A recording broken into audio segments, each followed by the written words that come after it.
Welcome to Padma's kitchen. ఈరోజు పనసకాయ కూర చేస్తున్నాను. దానికోసమని ఆయిల్ పూసుకున్నాను. పనసకాయ కట్ చేయడానికి చేతులకి చాకు కూడా ఆయిల్ పూయాలి. పాలు అంటుకుంటాయి, లేదంటే అది పాలు కాడుతుంది కాబట్టి బంక బంక ఉంటుంది. ఓ మెత్తటి చాకు తీసుకొని చిన్న చిన్న ముక్కలు చేయాలి, పొట్టు తీసేసి. ఆ ముక్కల్ని మళ్ళీ వేడి నీళ్ళు పెట్టి వేడి నీళ్ళలో ఉడకబెట్టాలి. మంచిగా బాగా ఉడకాలి. నేను సగం కాయ ముక్కలే తీసుకున్నాను, సగం మళ్ళీ ఫ్రిడ్జ్లో పెట్టేశాను, అంత ఖర్చు అవ్వదని. 2 ఉల్లిగడ్డలు, 3 ఆలు చిన్న చిన్నవి తీసుకొని కట్ చేస్తాను. కట్ చేసి ముక్కలుగా కట్ చేసి తీసుకోవాలి.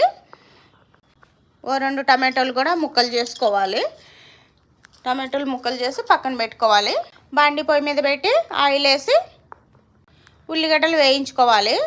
ఉల్లిగడ్డలు వేగిన తర్వాత కొంచెం వేగేటప్పుడే కొంచెము ఇంగువ వేసుకోవాలి. ఇష్టం ఉన్న వాళ్ళు వేసుకోండి, నేనైతే వేసాను. ఇంగువ వేసుకొని కొంచెం మగ్గిన తర్వాత అల్లం వెల్లుల్లి పేస్ట్ వేసుకోవాలి. నేను అల్లం వెల్లుల్లి పట్టినప్పుడు పచ్చి పసుపు కూడా అందులో పట్టాను కొంచెము, అందుకని పసుపు కూడా వేయలేదు కూరలో. మీకు పులుసు ఎక్కువ కావాలంటే ఉల్లిగడ్డలు ఇంకొంచెం ఎక్కువ వేసుకోండి. అల్లం వెల్లుల్లి ఉల్లిగడ్డలు నేను మోయినంగా పెట్టాను.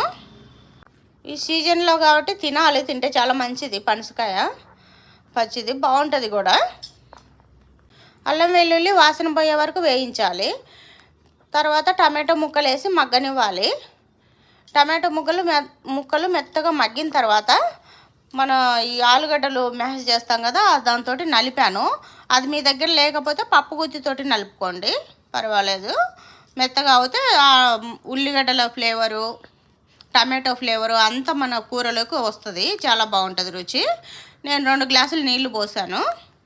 2 గ్లాసులు నీళ్లు పోసి ఉప్పు వేసుకున్నాను. ఉప్పు, కారం 1.5 స్పూను కారం వేసాను, చిన్న స్పూను, పెద్దది కాదు. కారం చూసి వేసుకోండి. కారం, ఉప్పు, నల్లుప్పు వేసాను. ఇవి కలిపెట్టి మూత పెట్టుకోవాలి ఒక రవ్వ కాగే వరకు. అవి కాగిన తర్వాత ఆలుగడ్డలు, పనసకాయ ముక్కలు అవి వేసుకోవాలి. మిరియాల పొడి కూడా వేసాను నేను దాంట్లోనే. పనసకాయ ముక్కలు, ఆలు అన్నీ వేసి కలిపెట్టుకోవాలి. ఆ తర్వాత కొబ్బరి వేసాను, కొబ్బరి వేసుకోవాలి. కొబ్బరి ఉన్నది ఇంట్లో, తీయటి కొబ్బరి, అది మెత్తగా పేస్ట్ చేసి వేసాను. ధనియాల పొడి, ధనియా ఆకు కూడా వేసాను, చాలా బాగుంటుంది.